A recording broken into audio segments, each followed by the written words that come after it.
Hello friends, आप लोग कैसे हैं? आशा करता हूं कि आप लोग अच्छे होंगे।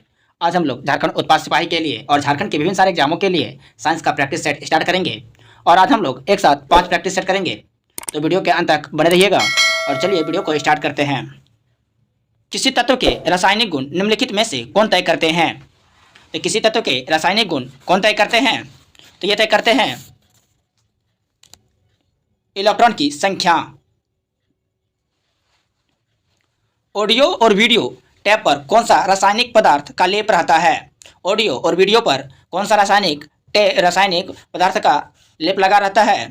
तो ये लगा रहता है आयरन ऑक्साइड का। यदि किसी प्रतिरोधक तार को लंबा किया जाए तो उसका प्रतिरोध होगा। अगर किसी प्रतिरोध का तार को हम लंबा कर देते हैं तो उसका प्रतिरोधक क्या हो जाएगा? तो उसका प्रतिरोधक बढ़ता है। निम्न में से कौन ठोस नहीं है? इसमें से कौन सा ठोस नहीं है? इसमें से ठोस पराद नहीं है। पराद मतलब पारा को बोलते हैं। अति मुलायम खनिज टाल्क मुख्यतः है। टाल्क मुख्यतः क्या है? टाल्क मुख्यतः है मैग्नीशियम सिलिकेट। बर्तन बनाने में प्रयुक्त जर्मन सिल्वर एलॉय है, यानी जर्मन सिल्वर का एलॉय कौन कौन सा है? तो इसका एलॉय है कॉपर, जिंक और निकेल। विरंजक चूर्ण के लिए कौन सा कथन असत्य है? विरंजक चूर्ण के लिए कौन सा कथन असत्य है? तो कथन है यह जल के में अधिक विलय होते हैं। ये बिल्कुल गलत है। और सही क्या है? तो यह हल्के पीले रंग का होते हैं विरंजक चूर्ण और यह एक ऑक्सीकारक है और तनु अम्ल की प्रतिक्रिया से यह क्लोरीन निष्कासित करता है। नाभिकीय रिएक्टरों में न्यूट्रॉन नियंत्रक के रूप में क्या प्रयोग किया जाता है? तो नाभिकीय रिएक्टर में नियंत्रक के रूप में क्या प्रयोग किया जाता है? तो प्रयोग किया जाता है कैडमियम और बोरॉन के छड़ को हम लोग प्रयोग करते हैं। लूनर कास्टिक का रासायनिक सूत्र है। लूनर कास्टिक का रासायनिक सूत्र क्या है?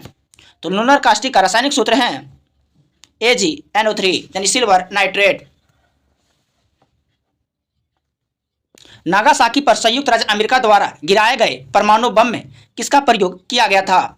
तो किसका प्रयोग किया गया था? जो नागासाकी पर गिराए गए थे परमाणु, इसमें प्लूटोनियम का प्रयोग किया गया था।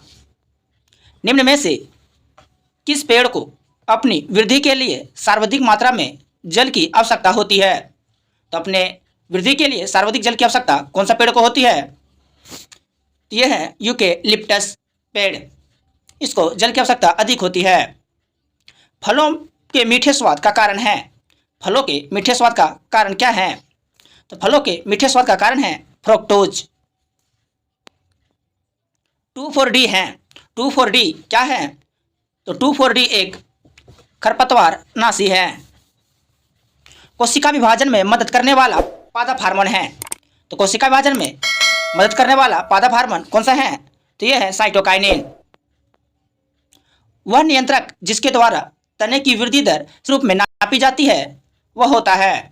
तो तने की वृद्धि दर कौन मापता है? ते मापते हैं ऑक्जेनोमीटर। त्वचा की कोशिका अथवा आंतरिक अंग की रेखीय कोशिका से निष्पन्न कैंसर रोग को क्या कहा जाता है? इसको क्या कहा जाता है? तो ये कार्सिनोमा कहते हैं।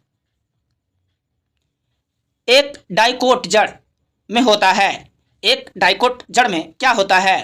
तो एक डाइकोट जड़ में अति अल्प पित्त होते हैं।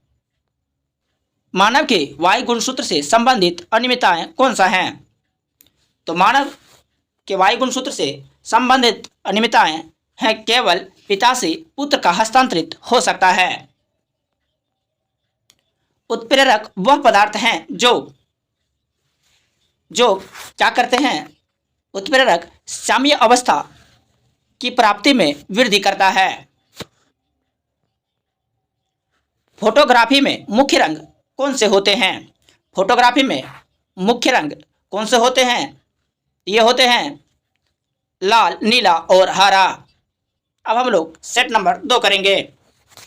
घर के बिजली का बिल किसके आधार पर आता है? घर के बिजली का बिल किसके आधार पर आता है?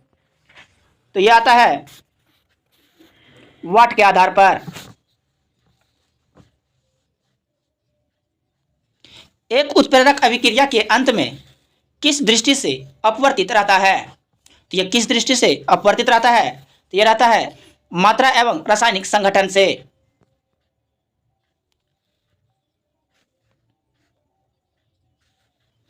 एक कुत्ता लगभग 1 किलोमीटर दूर से ही प्रजनक कुतिया को सूंघ सकता है, ऐसा किसके कारण से होता है? तो ऐसा प्रजनन के दौरान कुतिया द्वारा मुक्त सेक्स फेरोमोन के कारण होता है।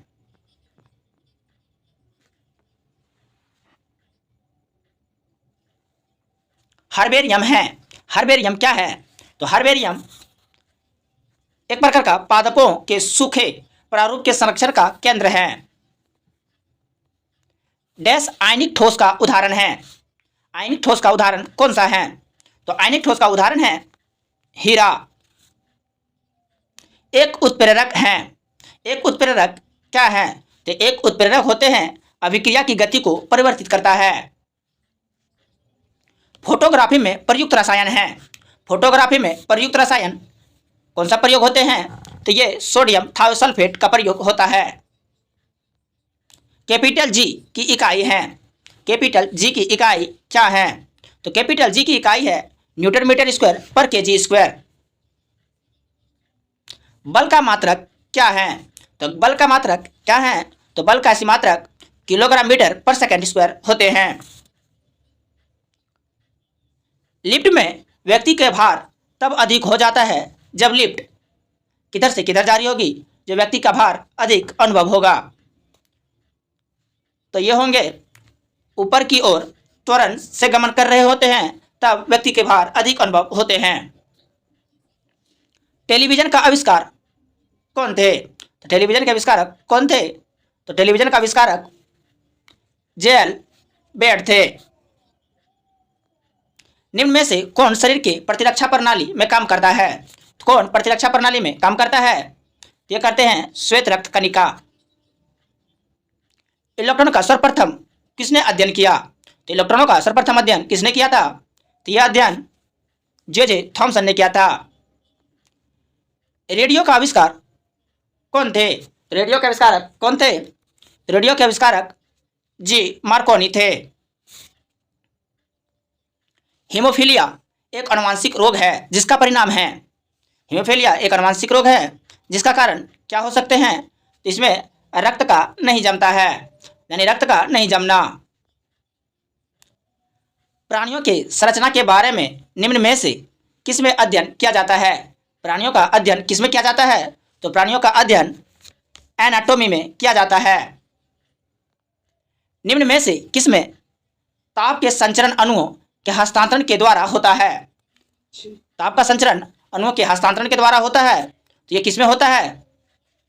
ये होता है संवहन के द्वारा। सर्वाधिक कठोर तत्व निम्न में से कौन है? तो सर्वाधिक कठोर तत्व निम्न में से कौन है? तो सर्वाधिक कठोर तत्व है हीरा। पानी की सतह पर नीचे से ऊपर की ओर प्रति इकाई लगने वाले बल को कहते हैं। तो पानी के ऊपर जो बल लगता है उसको क्या बोलते हैं? तो उसको बोलते हैं उत्प्लावन बल। परमाणु बम का आविष्कार किसने किया था? यानी परमाणु बम का आविष्कार किसने किया था? तो परमाणु बम का आविष्कार ये ओटो हॉर्न ने किया था। अब हम लोग सेट नंबर 3 करेंगे। निम्न में से कौन रक्त को साफ कर ऑक्सीजन मिलाता है? तो कौन रक्त को साफ करके ऑक्सीजन मिलाता है? तो ये मिलाते हैं हृदय। डीएनए का मूल मात्रक है। डीएनए का मूल मात्रक क्या है? तो डीएनए का मूल मात्रक न्यूक्लियोटाइड्स है। जीन से संबंधित खोज किसने किया था? जीन से संबंधित खोज किसने किया था? तो ये हरगोविंद खुराना ने किया था। जुगनू किस परिघटना की वजह से शीत प्रकाश देता है? तो जुगनू किस परिघटना के कारण शीत प्रकाश देता है? तो ये सुपर दीप्त के कारण शीत प्रकाश देता है। निम्नलिखित में से कौन सा प्रोटीन का सर्वोत्तम स्रोत है? तो प्रोटीन का सर्वोत्तम स्रोत कौन सा है? तो ये मछली प्रोटीन का सर्वोत्तम स्रोत है। किलोवाट घंटा किसकी इकाई है? तो किलोवाट घंटा किसकी इकाई है? तो किलोवाट घंटा जो है ऊर्जा की इकाई है। अधिकांश जंगली तथा पालतू पशुओं द्वारा एक गंभीर विषाणु जनित रोग का संक्रमण होता है। इस रोग का नाम है, इस रोग का नाम क्या है? तो इस रोग का नाम है जलभित्ति। यानी हाइड्रोफोबिया। एक सामान्य श्रृंखला जिसमें घास वृद्धि करता है और गाय घास खाती है, मानव गाय का मांस अथवा दूध खाता है, इसका उदाहरण है। तो इसका उदाहरण है खाद्य श्रृंखला। वायुमंडलीय द्वारा ग्रहण जलवाष्प की मात्रा वायु के ताप डैश पर निर्भर करते हैं। तो किस पर निर्भर करते हैं? तो ये निर्भर करते हैं में वृद्धि के साथ बढ़ सकती है।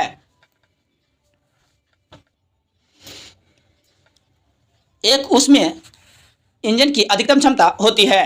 एक ऊष्मीय इंजन की अधिकतम क्षमता क्या होती है? इसका अधिकतम क्षमता ग्रेटर देन 1 होते हैं। त्वरित प्रशीतन की प्रक्रिया को कहते हैं। त्वरित प्रशीतन की प्रक्रिया को क्या कहते हैं? इस प्रक्रिया को क्वेंचिंग कहते हैं। 3 प्राथमिक वर्णक हैं। कौन 3 प्राथमिक वर्णक हैं? तो 3 प्राथमिक वर्णक हैं नीला, हरा और लाल। चलती गाड़ी में बैठे आदमी की ऊर्जा होगी। चलती गाड़ी में बैठे आदमी की ऊर्जा क्या होगी? तो बैठे आदमी की ऊर्जा होंगी ए और बी, यानी दोनों, गतिज ऊर्जा और स्थितिज ऊर्जा दोनों। स्वचालित तंत्रिका तंत्र का मुख्य कार्य है। स्वचालित तंत्रिका तंत्र का मुख्य कार्य क्या है? इसका मुख्य कार्य संपूर्ण शरीर में स्राव कोशिकाओं की गतिविधियों को नियंत्रित करना। एक मनुष्य अपना एक्स गुणसूत्र प्राप्त करता है। एक मनुष्य अपना एक्स गुणसूत्र प्राप्त करता है। ये किससे प्राप्त करते हैं? तो केवल माता से प्राप्त करते हैं। मीटर वह उपकरण है जिससे मापा जाता है। तो टेकोमीटर से क्या मापा जाता है? तो टेकोमीटर से चाल को मापा जाता है। किस खनिज की कमी से त्वचा पर निशान पड़ जाते हैं? किस खनिज की कमी से त्वचा पर निशान पड़ जाते हैं? तो यह है जस्ता की कमी से। धीमी गति से प्रशीतन की प्रक्रिया कहलाती है। धीमी गति से प्रशीतन की प्रक्रिया क्या कहलाती है? इस प्रक्रिया को हम लोग एनेलिंग कहते हैं। एकल ससंयोजी बंध हैं। एकल ससंयोजी बंध क्या है? तो एकल ससंयोजी बंध द्विबंध से लंबा होता है। किसकी उपस्थिति के कारण पादप कोशिका जंतु कोशिका से भिन्न होती है? तो किसके कारण यह भिन्न होती है? तो ये कोशिका भित्ति के कारण भिन्न होती है। अब हम लोग सेट नंबर 4 करेंगे। का प्रयोग निम्नलिखित में से किसे पुनः उगाने के लिए किया जाता है? तो किसे उगाने के लिए पुनः किया जाता है? तो यह गन्ना को पुनः उगाने के लिए ऐसा किया जाता है। एड्स का पूर्ण रूप है। एड्स का पूर्ण रूप क्या है? तो एड्स का पूर्ण रूप है acquired immunodeficiency syndrome. Acquired immunodeficiency syndrome. दूध के फटने पर कौन सा एसिड उत्पन्न होता है? दूध के फटने से कौन सा एसिड उत्पन्न होता है? तो इलेक्ट्रिक एसिड उत्पन्न होता है। संतरे किसके प्रबल स्रोत है? संतरे किसके प्रबल स्रोत है? तो संतरे विटामिन का प्रबल स्रोत है। इनमें से कौन सा रोग मच्छरों से होने वाला रोग नहीं है? तो कौन सा रोग है जो मच्छरों से नहीं होता है? तो ये घेंघा रोग है। पालक के पत्ते किसके प्रबल स्रोत है? पालक के पत्ते किसके प्रबल स्रोत है? तो ये आयरन का प्रबल स्रोत है। दंत क्षय का कारण है। दंत क्षय का क्या कारण है? तो दंत क्षय का कारण है बैक्टीरिया जनित संक्रमण। एंटीटॉक्सिन का इंजेक्शन किसकी रोकथाम के लिए दिया जाता है? तो किसकी रोकथाम के लिए एंटीटॉक्सिन दिया जाता है? तो यह है टिटनस के लिए। अल्बर्ट आइंस्टीन थे एक प्रसिद्ध। अल्बर्ट आइंस्टीन एक प्रसिद्ध भौतिक शास्त्री थे। टेलीफोन का आविष्कार किसने किया? तो टेलीफोन का आविष्कार किसने किया? तो टेलीफोन का आविष्कार अलेक्जेंडर ग्राहम बेल ने किया। भाप इंजन का आविष्कार किसने किया? तो भाप इंजन का आविष्कार जेम्स वाट ने किया। संक्षेपित रूप PSLV का अर्थ है। तो PSLV का संक्षिप्त रूप क्या है? तो पोलर सैटेलाइट लॉन्च व्हीकल है। जब किसी माध्यम का ताप बढ़ता है तो उस माध्यम में प्रकाश का वेग क्या होते हैं? तो उस माध्यम में प्रकाश का वेग अपवर्तित रहता है। मुख्यतः निम्न गैस ग्लोबल वार्मिंग के लिए जिम्मेदार हैं। कौन सा गैस ग्लोबल वार्मिंग के लिए जिम्मेदार है? तो यह कार्बन डाइऑक्साइड है। निम्न में से किस में अपरागमत ऊर्जा स्रोत का उपयोग होता है?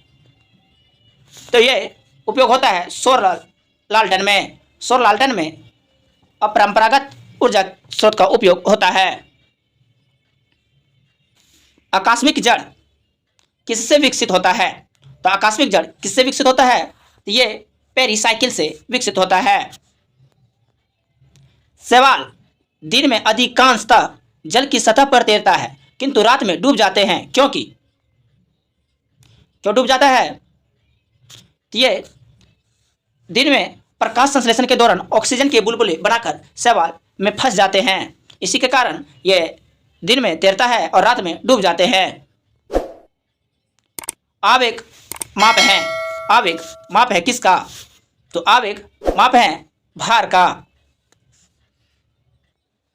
एक पी कण पर होता है। एक पी कण पर होता है। एक पी कण पर क्या होते हैं? ये इकाई ऋण आवेश होता है। सभी अंकुरण अथवा प्रजनन कोशिकाएं किस विधि से विभाजित होती है? तो ये किस विधि से विभाजित होती है? तो ये अर्धसूत्री विभाजन से विभाजित होती है। अब हम लोग सेट नंबर 5 करेंगे। क्षय रोग के उपचार के लिए प्रयुक्त जैव प्रतिरोधी हैं। क्षय रोग के उपचार के लिए प्रयुक्त जैव प्रतिरोधी कौन सा है? तो यह है स्ट्रेप्टोमाइसिन। एक पारितंत्र इकोसिस्टम में 2 घटक होते हैं। तो वो 2 घटक कौन कौन से हैं? तो वो 2 घटक जैव और अजैव हैं। सल्फर युक्त सब्जी है। तो सल्फर कौन सा सब्जी में पाया जाता है? तो यह है पत्ता गोभी में। निम्नलिखित में से कौन सी युक्ति विद्युत ऊर्जा को यांत्रिक ऊर्जा में परिवर्तित करती है? कौन सा है जो विद्युत ऊर्जा को यांत्रिक ऊर्जा में परिवर्तित करता है? तो यह है विद्युत मोटर। परम अल्कोहल होता है। परम अल्कोहल कौन सा होता है? तो ये 200% प्रूफ होते हैं। वायु है एक। वायु एक क्या है? तो वायु एक मिश्रण है। अल्कोहल में होता है। अल्कोहल में क्या होते हैं? तो अल्कोहल में कार्बन, हाइड्रोजन और ऑक्सीजन तीनों होते हैं। चमगादड़ अंधकार में उड़ सकता है, क्योंकि चमगादड़ अंधेरा में उड़ सकता है। तो क्यों उड़ सकता है? क्योंकि वे अपने द्वारा उत्पन्न पराश्रव तरंग की सहायता से अपना मार्गदर्शन कर पाते हैं। लाइट ईयर किसकी मापक इकाई है? तो लाइट ईयर किसकी मापक इकाई है? तो ये दूरी का मापक इकाई है। एंगस्ट्रम डैश को अभिव्यक्त करने की इकाई है। तो एंगस्ट्रम किसको अभिव्यक्त करती है? तो ये लंबाई को अभिव्यक्त करती है। गुरुत्वाकर्षण का सिद्धांत किसने दिया? तो गुरुत्वाकर्षण का सिद्धांत किसने दिया था? तो ये न्यूटन ने दिया था। दही का जमना कौन सी प्रतिक्रिया है? तो दही का जमना कौन सी प्रतिक्रिया है? तो ये रासायनिक प्रतिक्रिया है। ऑप्टिकल फाइबर होता है। तो ऑप्टिकल फाइबर क्या होते हैं? तो ऑप्टिकल फाइबर कांच का बना हुआ होता है। पृथ्वी के क्रस्ट में कौन सा तत्व अधिक पाया जाता है? तो पृथ्वी के क्रस्ट पर कौन सा अधिक तत्व पाए जाते हैं? तो ऑक्सीजन सबसे अधिक पाया जाता है। यदि अम्ल की प्रतिक्रिया जिंक के टुकड़े से कराई जाए तो कौन सी गैस निकलती है? तो कौन सी गैस निकलेगी? तो ये निकलेगा हाइड्रोजन। शुष्क सेल में कैथोड का कार्य करता है। शुष्क सेल में कैथोड का कार्य कौन करता है? तो शुष्क सेल में ग्रेफाइट छड़ जो है कैथोड के रूप में कार्य करते हैं। मीथेन गैस बनाती है। तो मीथेन गैस क्या बनाती है? तो मीथेन गैस सोडियम एसीटेट और सोडा लाइम के साथ गर्म करने पर मीथेन गैस बनाती है। हीरा और ग्रेफाइट में मुख्य अंतर क्या है? हीरा और ग्रेफाइट में मुख्य अंतर क्या है? तो हीरा चतुष्फल के होते हैं, जबकि ग्रेफाइट षष्ठकोणीय संरचना होते हैं। शुष्क सेल में जिंक की सतह होती है। शुष्क सेल में जिंक की सतह क्या होती है? तो जिंक की सतह धनात्मक होती है। ब्लैक होल के सिद्धांत को प्रतिपादित किया था। ब्लैक होल का सिद्धांत किसने दिया था? ये दिए थे एस चंद्रशेखर ने।